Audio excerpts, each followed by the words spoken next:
Bonjour tout le monde, me voici sur Arrakis, autrement appelé Dune, ou tout simplement planète désertique. Enfin bref, un fond vert. Oui bon, j'ai pas les moyens d'aller vraiment sur une autre planète, même pas pour aller tout simplement sur une plage sur Terre, donc on va faire avec. Je disais donc Dune est un roman de Frank Herbert, et c'est une œuvre très complexe et immense, que personne ne connaît. Et je n'exagère même pas, elle n'a pas du tout le succès qu'elle mérite. Et pourquoi ? Tout simplement parce que c'est une œuvre littéraire. Et que les œuvres littéraires, ça intéresse moins les gens. Allez savoir pourquoi. Donc pour qu'une œuvre comme Dune soit vraiment reconnue à sa juste valeur, il lui faudrait au moins une adaptation cinéma. Je sais, c'est dur de se dire que pour qu'un livre fonctionne, il faut une adaptation cinéma, mais c'est bien souvent, malheureusement vrai. Ça fait donc longtemps que Hollywood essaye de faire de Dune un film. Mais jusqu'à présent, ça n'a pas vraiment marché. En fait, c'est un peu comme Le Seigneur des Anneaux. Parce que si vous ne le saviez pas, Le Seigneur des Anneaux, avant d'être adapté au cinéma par Peter Jackson, était réputé comme étant une œuvre inadaptable au cinéma. Et exactement pour les mêmes raisons que Dune, c'est-à-dire que l'œuvre était trop complexe et riche pour être adaptée facilement au cinéma. Beaucoup ont essayé, beaucoup ont échoué, et un jour Peter Jackson est arrivé, et là, masterclass, il a réussi. Et bien Dune, c'est pareil, beaucoup ont essayé, beaucoup ont échoué, et je vais vous raconter leur histoire. Mais surtout, je vais vous dire pourquoi il faut absolument aller voir Dune au cinéma le 15 septembre. Enfin, à partir du 15 septembre, n'allez pas le voir le jour même, il sort le 15 septembre, mais vous avez le temps pour aller le voir.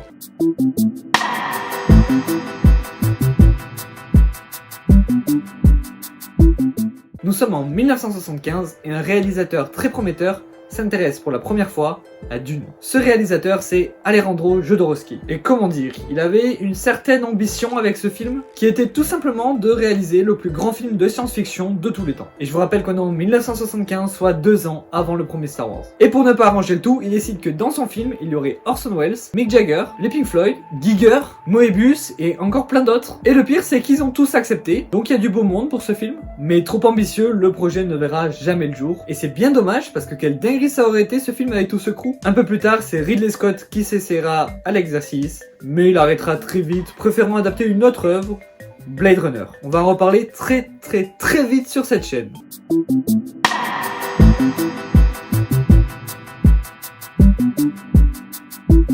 « 1984. Winston Smith travaille pour le ministre de la Vérité à Londres. Non, mauvais 1984. Un nouveau protagoniste entre en scène, et il s'agit ni plus ni moins que de David Lynch. Enfin, un film Dune sort.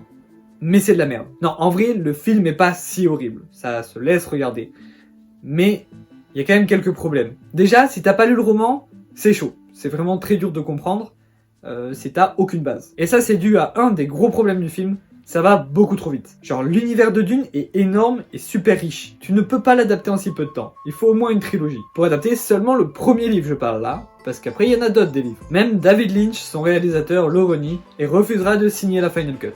Mais certains fans sont contents, car il y a au moins une adaptation de Dune qui est regardable. Et vraiment, j'insiste, le film n'est pas si mauvais. C'est juste qu'il représente pas du tout ce qu'est Dune. Et ça a quand même permis plusieurs choses plutôt bénéfiques, notamment de révéler l'acteur, faut pas que je me trompe sur son nom, Kyle MacLachlan je crois, bref, l'acteur qui joue Paul Atreides dans le film, que David Lynch rappellera ensuite pour jouer dans Twin Peaks, et ça a quand même permis de montrer que Toto peut faire des musiques de films incroyables. Alors par contre, on reconnaît pas du tout le style de Toto, hein, mais c'est Toto qui a fait la musique du film, et elles sont vraiment bien. Et surtout, sans ce film, on n'aurait pas vu Sting en caleçon. Et ça, je pense que ça aurait vraiment cruellement manqué à l'humanité. Il y a quand même quelques scènes cultes, notamment l'attaque du ver des sables géants, et la direction artistique est mine de rien pas trop mauvaise. Donc voilà, dans ce film, tout n'est pas à jeter, c'est juste que je pense que Dune mériterait une bien meilleure adaptation. C'est un peu comme le dessin animé Seigneur des Anneaux qu'il y a eu avant la trilogie de Peter Jackson. C'est bien, il y a de l'effort, mais c'est pas encore ça. Le film est sur Netflix à l'heure où je tourne, bon, donc si vous voyez cette vidéo dans 10 ans, il y est peut-être plus. Mais foncez le voir, c'est une curiosité qui peut être assez intéressante quand même. D'ailleurs, petite anecdote, Jodorowsky, donc celui qui devait réaliser le Dune, le plus grand film de tous les temps, aurait dit, en voyant le film, je paraphrase, « J'avais peur que ce film soit mieux que le mien, mais ça va, c'était de la merde. »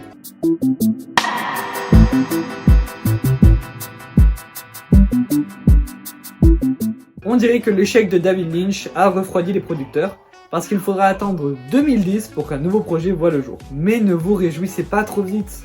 Le réalisateur change en cours de route, ce qui pour un projet comme Dune est une incroyable erreur, et le projet est annulé en 2011, seulement 1 an de vie.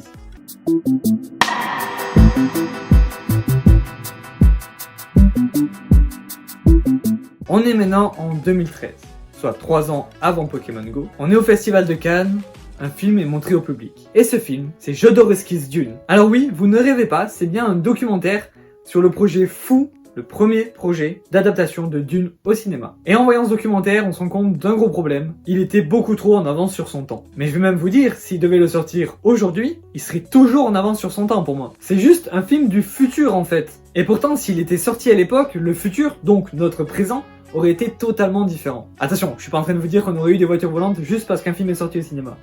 Mais le cinéma aurait été très différent. D'ailleurs, ce n'est nul autre que Nicolas Winding Refn qui le dit dans le documentaire. Si le Dune de Jodorowsky était sorti avant Star Wars, la phase des blockbusters aurait été totalement différente. Et il a raison, la manière de penser un blockbuster n'aurait pas été la même, parce que Dune et Star Wars n'avaient rien à voir en termes de production. Et je vous rappelle qu'avant Star Wars, les films qui faisaient le plus d'entrées, donc les blockbusters, c'était des films français d'auteurs. Donc oui, Star Wars n'est vraiment pas à négliger quand on parle d'histoire du cinéma.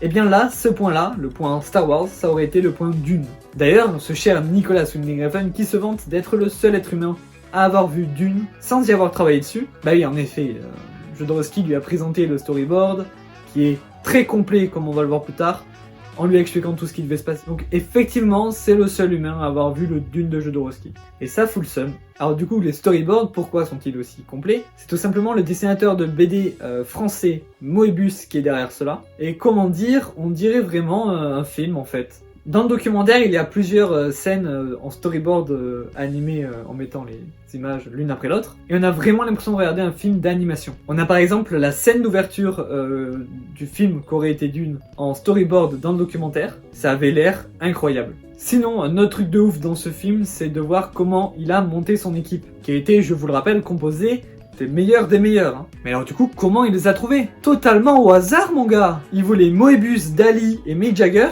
Il les a rencontrés au pif dans sa vie. Et c'est pas tout au niveau des dingueries. Le gars a insulté Pink Floyd. Genre, il était en train de leur expliquer le projet pour les recruter. Eux, ils étaient en train de bouffer, ils se foutaient royalement. Jodorowsky les a insultés. Ils ont posé leur nourriture, ils ont écouté, et ils ont accepté. Mais d'où ça se passe comme ça dans la vraie vie, en fait? Le gars vit dans un film. Ensuite, après, il lui fallait un méchant énorme, monstrueux et lourd. Et il a pensé direct à Orson Welles. Où est passé le respect, j'ai envie de dire. Ah oui, et petite anecdote vraiment pas importante. Si le film avait eu lieu, Dali aurait été payé 100 000 $ la minute. Bon, pour 3 minutes seulement, mais quand même. Et ce qui est encore plus fou, c'est que ni Dali, ni Foss, ni Magma, ni même Jodorowsky lui-même ne savaient de quoi parler Dune avant de commencer à travailler sur ce film. En fait, quand Michel Seydoux a demandé à Jodorowsky quel film il voulait faire, il lui aurait répondu Dune directement, sans avoir jamais lu le livre, juste parce qu'un ami lui avait dit que c'était bien. Il a même dit que ça aurait pu, du coup, être totalement autre chose. Hein. On parle d'un des films qui aurait été le plus important de l'histoire du cinéma, mais ça aurait pu être Hamlet, ou Don Quichotte. Il donne ces deux exemples. Ce qui fait qu'au lieu de pleurer un film, on en pleure 3. 3 hypothétiques films qui auraient été sûrement incroyables. Mais surtout, l'idée artistique que j'ai le plus aimé dans ce film, c'est que les gentils, les Atreides, devaient avoir un dessinateur attitré et un groupe de musique attitré, Foss et Pink Floyd, et les méchants, les Harkonnens, devaient avoir, pareil, un dessinateur, Giger, et un groupe de musique, Magma. Ce qui aurait eu comme effet de vraiment créer une différence très forte entre ces deux peuples, ces deux civilisations. Et c'est vraiment pas une mauvaise idée, parce qu'ils se sont quand même développés sur deux planètes différentes, avec une culture très différente. C'est logique que la différence soit aussi forte. Enfin, tout ça montre bien que pour lui, l'art vient avant la technique. Quand on embauche un acteur à 100 000 $ la minute, je peux t'assurer que l'art vient avant la technique. Et il y a encore plein de citations et d'anecdotes, mais pour ça, il va falloir voir le film. La vraie question, c'est comment se relever après ça. Mais heureusement, la mentalité de Jodo, c'est que un échec n'est pas une fin, mais une redirection. Alors il est très ouvert au fait que quelqu'un reprenne ce script et en fasse un dessin animé, même après sa mort. Tout ce qu'il veut, c'est que son œuvre vive. Son script qui a d'ailleurs bien tourné à Hollywood, hein, et qui a inspiré à peu près tous les films de science-fiction qui sont venus après, et même plus. Comme ça, en vrac, Flash Gordon, Star Wars, Terminator, Indiana Jones. En fait, sans Dune, pas d'Alien, pas de Blade Runner, pas de Matrix. Ce film est une référence et une source d'inspiration énorme dans l'industrie, mais il est jamais sorti. C'est incroyable. Du coup, au final, ce film aura au moins donné un script storyboard énorme qui a inspiré tout le futur du cinéma, et que je veux absolument un magnifique DVD et un docu extraordinaire et très inspirant. Et au fait, Jodorowsky ne tient pas comme responsable David Lynch pour l'échec de son Dune, mais bien les producteurs. Et pourquoi ?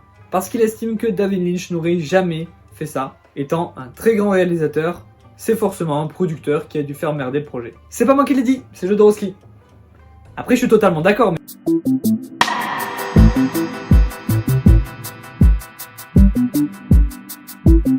Le temps passe, et beaucoup de choses ont changé, mais Dune n'est toujours pas adapté au cinéma. Mais non, fans de Dune, je vous entends. Vous n'êtes pas maudits.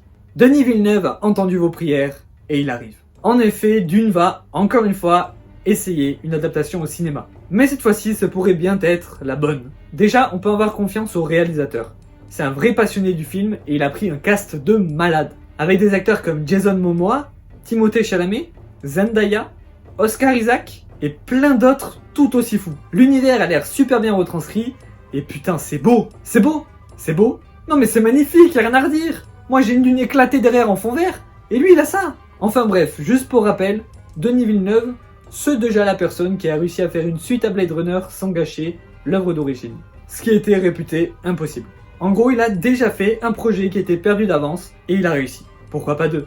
Alors peut-être que cette fois-ci, ça pourrait marcher. Sauf qu'il a prévu au moins 2 films, voire 3. Normal, comme je vous l'ai dit, l'œuvre est si riche et immense qu'il faut plus d'un film.